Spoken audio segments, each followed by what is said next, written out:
More emotional highs and lows in Monster Energy Supercross. It really wasn't about the on-track battles. This weekend, we've had some epic races this year. Let's be honest, within just moments, it was all Eli Tomac tonight. But that doesn't make us forget all the highs and lows Tomac has had this year, which reminds us of all the highs and lows everyone else has experienced. So let's review round 7 from AT&T Stadium in Arlington, Texas, just outside of Dallas. I'm Jason Weigandt, and this is all brought to you by RacerX brand. Yeah, we've got clothes, we've got water bottles, which I use to not spend money buying water at stadiums. We have hats, which I would wear, except I'd have this big shadow on my head. So actually, it doesn't look that bad. I'm gonna just keep it on. Better than the haircut, that's for sure, or lack thereof. So go to racerxbrand.com and get everything you need swag-wise from RacerX. And let's talk Supercross. So Eli Tomac, he dominated, man. The final practice, he had 3 laps better than anyone else on the track. Then in the heat race, whole shot, checked out. Main event, whole shot, checked out. But it's those emotional highs and lows. Tomac was pretty forthcoming for him, he's usually a fairly mysterious guy, about how his season has gone and how difficult it has been to put in all these months of work only to have it wash out with a shoulder injury to Anaheim 1. And he summed it up saying this: he rode for 3 months at the Cowie track and fell down 1 time. And then just a few laps into Anaheim 1, he crashes and ruins most of his season right there. We thought it was weird for Tomac to win a lot of races last year and end up not winning the title. Well, this year we might have a year where he wins a lot of races and isn't even in contention for the title.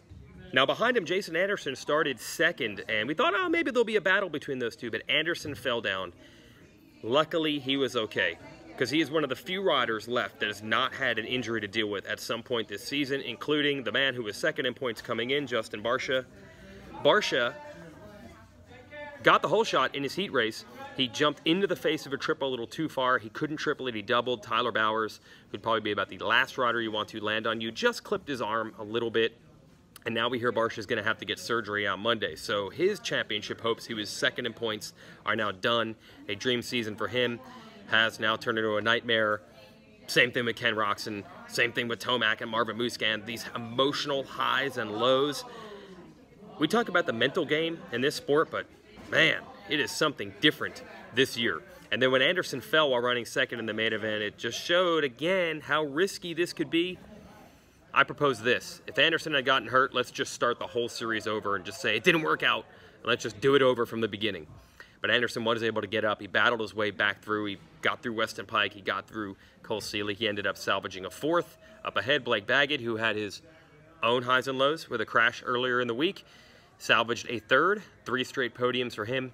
And Marvin Musquin on the mend finished his 2nd. So yeah, if any random fan who wasn't following this series right now came to Dallas and saw Tomac with the win and Marvin finishing 2nd, they'd say, well, that's the way a lot of the races were supposed to turn out this year, although where's Roczen? But their backstory shows just how crazy this season has been. We now have 2 riders that are capable of podiums and winning races that are so far back in the points that they really don't have any shot at the championship unless something happens to Anderson, which doesn't appear likely. But in this season, we can't rule anything out. It has been that wild. See you next week in Tampa. That should be a good one.